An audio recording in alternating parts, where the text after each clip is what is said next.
अस्सलाम वालेकुम दोस्तों, कैसे हैं आप लोग। तमाम देखने और सुनने वालों को खुशामदीद कहेंगे। मार्केट की अपडेट के साथ मौजूद हूं आपके सामने। ग्रे स्केल ने दोस्तों 9000 बिटकॉइन आज एक्सचेंज के ऊपर मूव किए थे और ये फंड आप तक भी पहुंची होगी। और जैसे ही फंड मार्केट में आई, हालांकि 9000 बिटकॉइन जो है इनके लिए बहुत ज़्यादा नहीं है, बट बहरहाल एक बहुत बड़ी वेल है ग्रे स्केल। और ETF अप्रूवल के बाद इन वेल्स के किसी भी कदम से मार्केट पर हमें असर पड़ता हुआ दिखाई देगा, ये पहले से एक्सपेक्टेड था। तो वही हुआ जहां बिटकॉइन ने थोड़ा बहुत रिट्रेस किया और हिलजुल मार्केट में हुई, बट बहरहाल उसके बाद हमने देखा कि बिटकॉइन ने दोबारा भी रिकवर किया।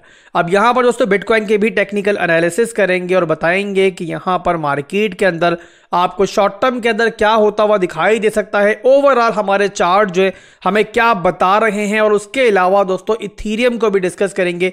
इथीरियम का भी फोमो इस टाइम हमें बनता हुआ दिखाई दे रहा है। अब क्या इथीरियम यहां पर बिटकॉइन की तरह, जिस तरह ETF से पहले बिटकॉइन पंप कर रहा था, वैसे इथीरियम भी पंप करेगा, या फिर इथीरियम में हमें ऐसा कुछ भी दिखाई नहीं देगा। तो ओवरऑल काफी काम की वीडियो रहेगी आपके लिए, तो वीडियो को पूरा देख लेना, कोई पार्ट इसका स्किप नहीं करना।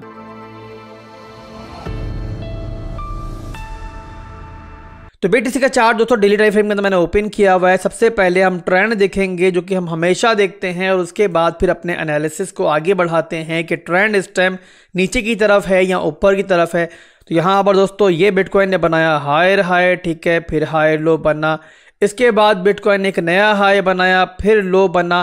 तो ये हमारा हो गया स्ट्रॉन्ग लो का एरिया। एक नया हाई बनाने के बाद जब बिटकॉइन दोबारा नीचे आया तो यहाँ पर अपना जो लो था उसको यहाँ पर ये डिफेंड नहीं कर पाया, और उसके बाद हमने देखा कि यहाँ पर जो है हमारा जो लो था वो टूट गया और फिर उसके नीचे हमारी क्लोजिंग भी हो गई। क्लोजिंग होने के बाद अब बिटकॉइन दोबारा से थोड़ा बहुत हमें रिकवर होता हुआ दिखाई दे रहा है, बट ओवरऑल जो हमारा एक अप ट्रेंड चल रहा था बिटकॉइन का, वो फिलहाल के लिए हमें टूटता हुआ दिखाई दे रहा है। तो अब बिटकॉइन जिस मूव के अंदर है, ये है डेली टाइम फ्रेम के अंदर इसका लोअर हाई का मूव। और यहां पर एक और भी मैंने आपको पिछली वीडियोस के अंदर एक सपोर्ट दिखाई थी लिक्विडिटी ट्रेंड लाइन की, वो भी आपको दोबारा दिखा दें कि वो टूटी है या अभी भी इंटैक्ट है। तो मैंने ले लिया मेरे भाइयों विक टू विक अपनी इस ट्रेंड लाइन को, और इसके हिसाब से आपको दिखाई दे रहा होगा कि क्लोजिंग के बाद जो है ना, इस टाइम ये ट्रेंड लाइन जो है ये हमारी रीटेस्ट हो रही है। और आपको अगर दिखाई दे रहा हो तो फिलहाल के लिए डेली टाइम फ्रेम के अंदर बिटकॉइन जो है इस ट्रेंड लाइन के नीचे है। अब यहाँ पर जाहिर सी बात है डेली क्लोजिंग आज की होगी तो फर्दर भी कंफर्मेशन मिलेगी, बट ओवरऑल ट्रेंड जो मैंने आपको दिखाया उसके हिसाब से हमें एक आइडिया तो हो गया है कि बिटकॉइन यहाँ पर जिस मूव के अंदर है वो है इसका लोअर हाई का मूव। और स्ट्रॉन्ग हाई का जो एरिया है वो ऑलरेडी मैंने मार्क किया हुआ आपके सामने, और ये काफ़ी बड़ा एरिया है। जाहिर सी बात है, आपको पता है कि ETF से पहले बिटकॉइन ने काफ़ी पंप किया था और उसी बीच में हमारा ये हाई बना था, कि बनता है हमारा 45,480 से लेकर लगभग यहाँ पर 47,000 का एरिया।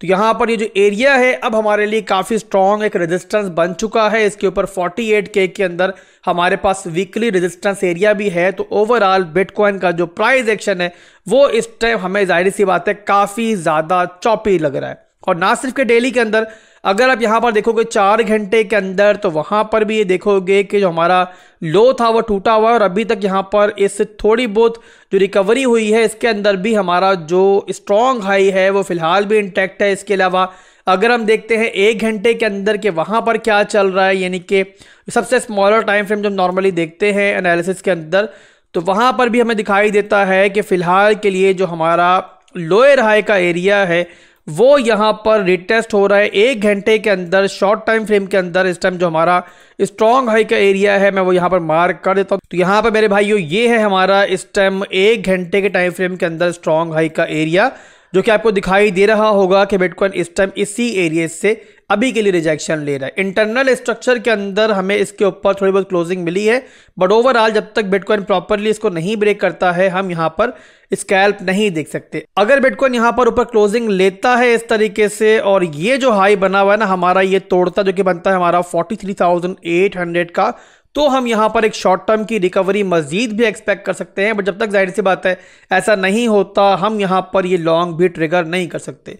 ओवरऑल यहाँ पे डेली के अंदर 4 घंटे के अंदर जो हमारा ट्रेंड है वो टूटा हुआ है, और फिलहाल के लिए बिटकॉइन जो है हमें थोड़ा दबाव के अंदर ही दिखाई दे रहा है। कोई भी चेंजिंग होगी सिचुएशन के अंदर तो एक नई वीडियो बना लेंगे, बट फिलहाल के लिए जो कुछ था मेरे चार्ट के ऊपर मैंने आपको बता दिया। इसके बाद चलेंगे दोस्तों मैं इथीरियम की तरफ कि वहां पर क्या चल रहा है। इथीरियम का चार्ट मैं ओपन कर लेता हूं। सबसे पहले हम डेली के अंदर ट्रेंड देखते हैं। तो डेली के अंदर इथीरियम का ट्रेंड जो है वो अभी भी बहुत ज़्यादा पॉजिटिव दिखाई दे रहा होगा आपको। यहाँ पर ट्रेंड में आप देखोगे तो इथेरियम यहाँ पर हायर हाइज हाई लोज के अंदर फिलहाल भी मौजूद है और बिटकॉइन ने अपना जो स्ट्रक्चर ब्रेक किया है उसका हमें फिलहाल के लिए इथेरियम के ऊपर ज़्यादा असर दिखाई नहीं दे रहा। और उसका बहुत बड़ा रीज़न मेरे भाइयों ये है कि बिटकॉइन के बाद अब इथेरियम का भी जो स्पॉट ETF है उसका जो फैसला है उसकी डेट अब आहिस्ता आहिस्ता जो है वो नज़दीक आती जा रही है।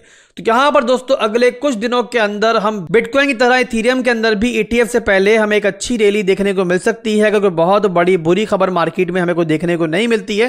तो यहां पर इथेरियम के अंदर भी एक पॉजिटिव मूव जो है हमें आने वाले दिनों के अंदर देखने को मिल सकता है। इस चार्ट को लेकर चलता हूं दोस्तों। अब यहां पर मैं 4 घंटे के टाइम फ्रेम के अंदर जहां पर हमें फर्दर दिखाई देता है कि 4 घंटे के अंदर भी जो हमारा ट्रेंड है वो यहां पर इंटैक्ट है। हालांकि इंटरनल स्ट्रक्चर हमारा यहां पर ब्रेकडाउन हुआ था, बिटकॉइन जब नीचे की तरफ डंप हुआ था क्विकली, बट इसके बावजूद यहां पर जो है हमारा ट्रेंड ओवरऑल देखते हैं तो बुरा नहीं है। 1 घंटे के टाइम फ्रेम के अंदर जो हमारा स्ट्रॉन्ग हाई का एरिया है उससे इस टाइम रिटेस्ट लेकर इथेरियम दोबारा नीचे की तरफ जा रहा है। अब यहां पर दोस्तों जिस सपोर्ट के ऊपर इथेरियम मौजूद है ये सपोर्ट है हमारी 2541 से लेकर 2520 तक, और अगर इथेरियम इसको होल्ड रखता है तो बहुत चांसेस हैं कि इथेरियम जो है ना अपने इस हाई को जो है अब ब्रेक कर सकता है।